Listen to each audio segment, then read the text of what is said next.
Bom dia, meu querido irmão, minha querida irmã da Seara Espírita.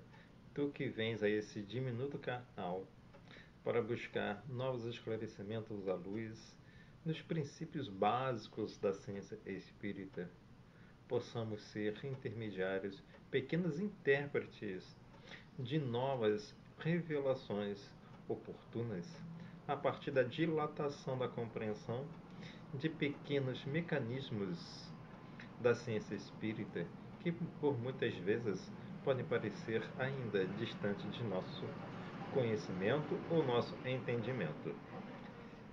E hoje, dia 3 de dezembro de 2023, ser feliz a um novo mês.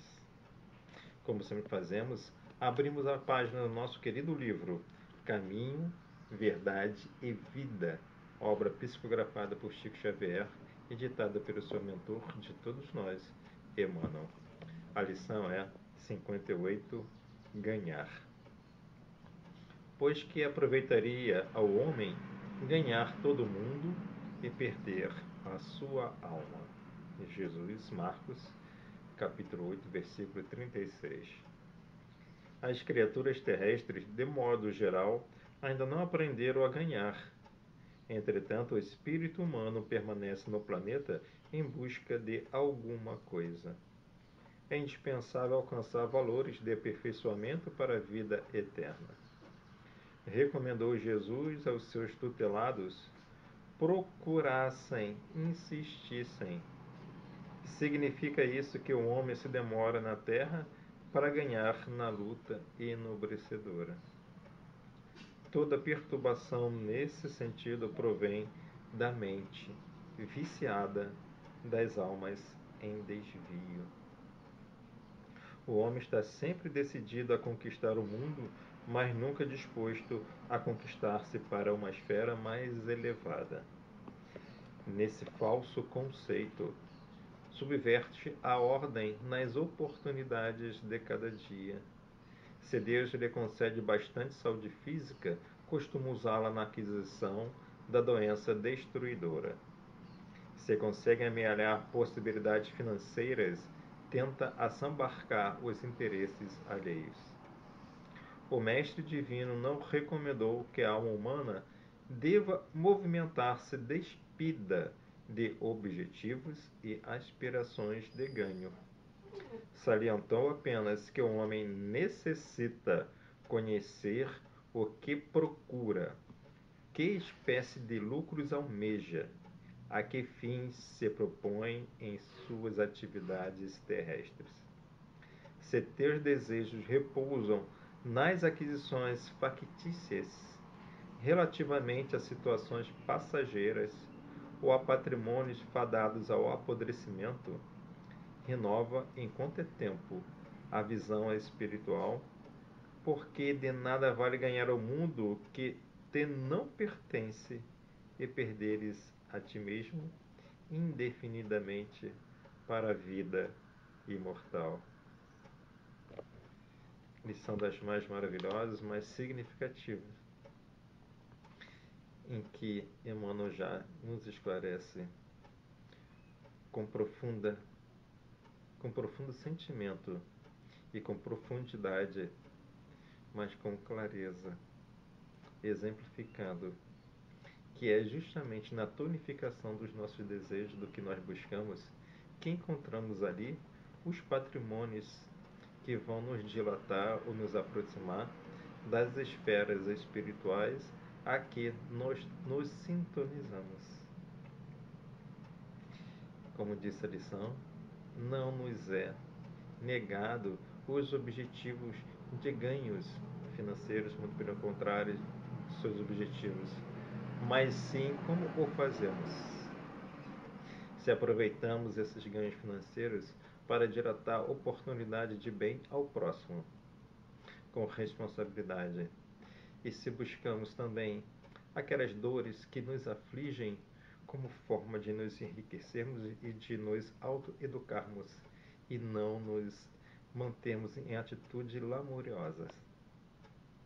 Convém dizer, portanto, que a sabedoria divina é um manancial de situações que nos acalentam os corações e nos permite aferir os valores a que estamos aqui destinados a prosseguir numa jornada eterna de dilatação cada vez maior dos nossos sentimentos mais íntimos, mais superiores, a caminho da luz divina.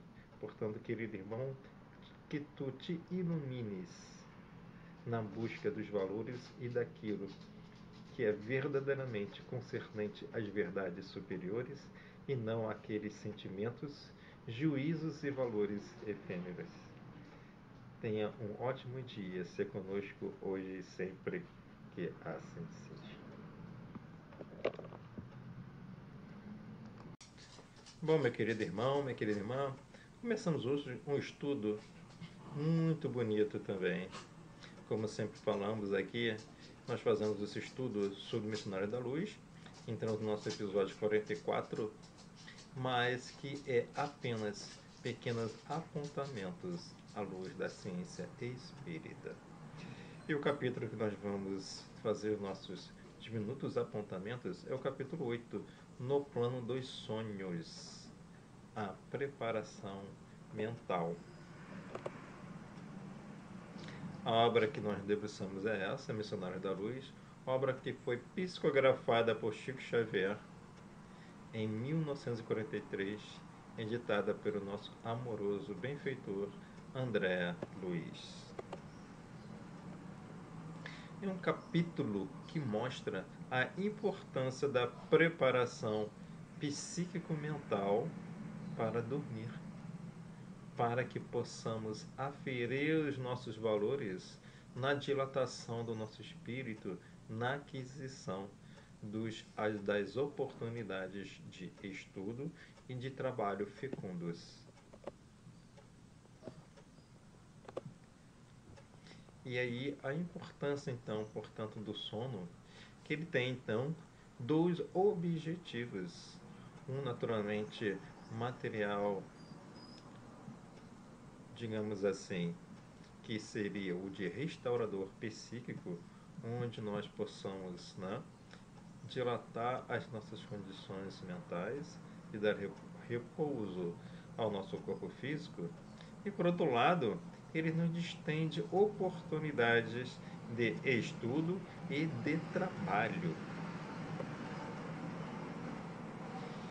E aí, nesse capítulo, o André Luiz, né, ele vai com Alexandre para uma casa, né, isso, de estudos. Essa casa de estudo irá receber, né, valorosos amigos do plano terrestre, encarnados de religiões diferentes. E aí essas pessoas receberiam ali, né, a doutrinação necessária para que continuasse no plano da vida, né, ao acordarem o quê? As oportunidades, né, de enriquecimento espiritual. E, portanto, André Luiz, em determinado momento, em que faltavam dois valorosos amigos, né, então Alexandre pediu para um dos seus, né, digamos assim, assistentes, chamado Sartório, pudesse ir ver o que estava acontecendo com eles, porque eles não apareceram durante a reunião de estudos, sabendo que essa reunião de estudo fora preparada às 2 horas da madrugada. E Sartório saiu então ao enlaço desses dois amigos que estavam encarnados, e aí na companhia de André Luiz, que Alexandre dispensou na oportunidade de adquirir novos conhecimentos. E aí Sartório fala para André Luiz: se todos os homens prezassem seriamente o valor da preparação espiritual diante de semelhante gênero de tarefa, certo efetuariam as conquistas mais brilhantes nos domínios psíquicos, ainda mesmo quando ligados aos envoltórios inferiores. Infelizmente, porém, a maioria se vale, inconscientemente, do repouso noturno para sair à caça de emoções frívolas ou menos dignas. Então, é a importância com que nós devemos nos preparar para dormir. Por isso que nós já falamos no capítulo anterior da necessidade de nós distanciarmos daquelas obras, daqueles filmes, ou daqueles documentários, tudo que na realidade aprofundam o que? A nossa atração àquelas entidades inferiores ou a sentimentos inferiores, nos desguarnecendo diante das possibilidades evolutivas de conquistarmos durante o sono novos estudos e novos trabalhos. E aí, nesse caso, Sartório estava com Alexandre buscando entender o que aconteceu com um dos espíritos, ou seja, que estavam encarnados, mas durante o sono não compareceu à reunião, e viram que aquele irmão, um deles, estava na companhia de entidades, né, de mulheres, caminhando ou se fazendo em mergulho nas emoções frívolas da carne durante o sono. E daí, portanto, que Sartório explicou a importância da preparação psíquica para André Luiz. E o que é a aula, né? E Alexandre então falou para André Luiz: as aulas, no teor daquelas que você assistirá hoje à noite, são mensageiras de inexprimíveis utilidades práticas, em despertando na crosta, depois delas, os aprendizes experimentam alívio, repouso e esperança, a par da aquisição de novos valores educativos. E aí, Alexandre fixa também a distinção entre a capacidade da memória espiritual e a memória carnal, em que ele explica, André Luiz: o homem eterno guarda a lembrança completa e conservará consigo todos os ensinamentos, intensificando-os e valorizando-os de acordo com o estado evolutivo que ele é próprio. O cérebro de carne, pelas injunções da luta que o espírito foi chamado a viver, é aparelho de potencial reduzido. Ou seja, aqui Alexandre explica que o espírito, né, em desdobramento durante o sono, ele vai absorver através do que? Diretamente a sua memória espiritual. As maiores condições de receber o que? Os ensinamentos, para que, ou seja, acordando, possa ele o que? Valorizar e intensificar aqueles ensinamentos, ainda que não tenha a lembrança daqueles ensinamentos de forma nítida, mas está dentro que? De uma chamada memória espiritual. É diferente com o nosso aparelho cerebral carnal, que tem, diante da potencialidade do cérebro perispiritual, uma diminuta capacidade de absorver as memórias. E aí Alexandre fala: desse modo, André, o arquivo de semelhantes reminiscências no livro temporário das células cerebrais é muito diferente nos discípulos entre si, variando de alma a alma. Ou seja, como nós estamos aqui ao acordarmos, né?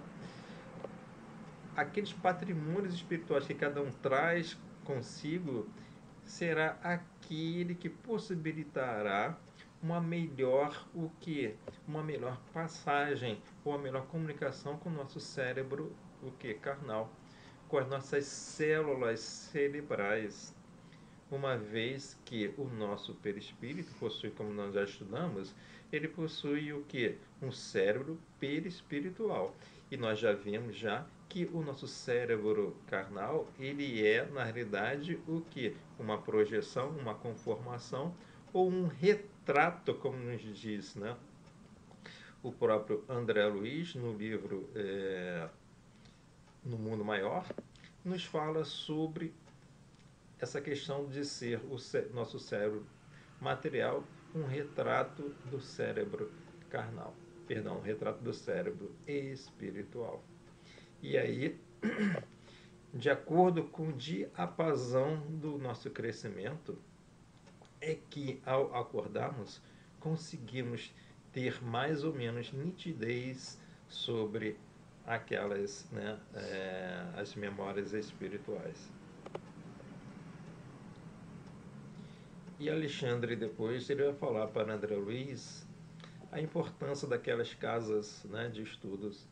E aí, dilatando o ensinamento a André Luiz, ele dilata também as nossas potências do futuro da humanidade, em que ele fala, por isso mesmo, André, no futuro da humanidade, os templos materiais do cristianismo estarão transformados em igrejas e escolas, igrejas orfanatos, igrejas hospitais, onde não somente o sacerdote da fé veicule a palavra de interpretação, mas onde a criança encontre arrimo e esclarecimento, o jovem a preparação necessária para as realizações dignas do caráter e sentimento, o doente o remédio salutar, o ignorante a luz, o velho o amparo e esperança.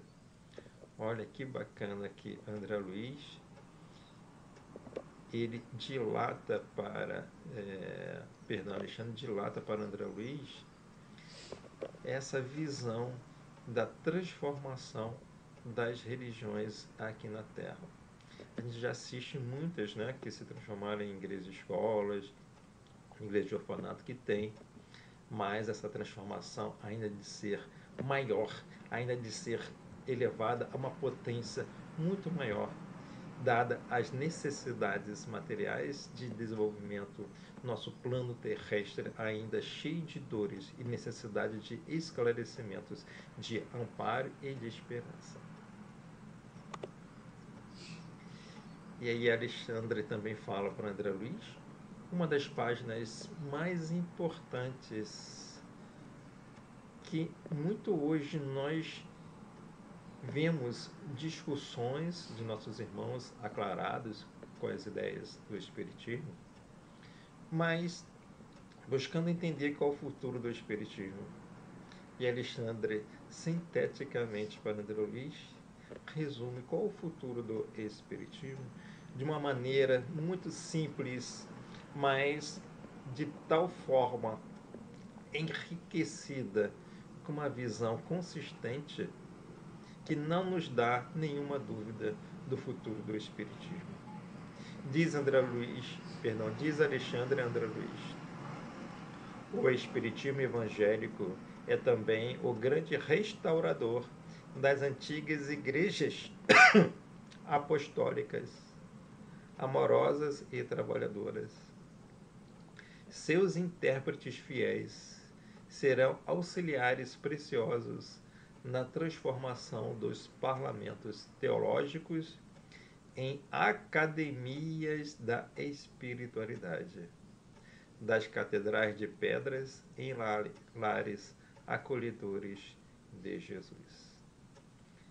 Muito importante como Alexandre fixa essa transformação em que os fiéis da doutrina espírita poderão se comportar, se apresentar como auxiliar precioso na transformação,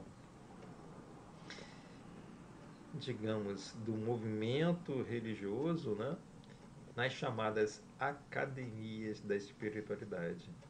E por que academia da espiritualidade? Porque será necessário desbrodar os conhecimentos, aquelas lições preciosas, interpretações e as revelações do Espiritismo. E somente aquele nosso irmão da seara espírita preparado, com a condição psíquica renovada e sempre em profundo equilíbrio, poderá então levar a efeito a transformação dessas religiões amigas nas chamadas academias da espiritualidade. Então, irmã, utilize bem o teu patrimônio do sono para te enriquecer. Estude para que tu possas ganhar novos patrimônios existenciais advindos dos trabalhos durante o sono e mesmo através dos estudos durante o sono, mas que tu possa te preparares para que possa estar em condições de receber esses auxílios maravilhosos durante nossos sonhos. E quem sabe tua irmã que nos assiste, será um desses espíritas fiéis que desfraudarão oportunidade das transformações fecundas, digamos, dessas catedrais de pedras nas verdadeiras e anunciadas academias da espiritualidade.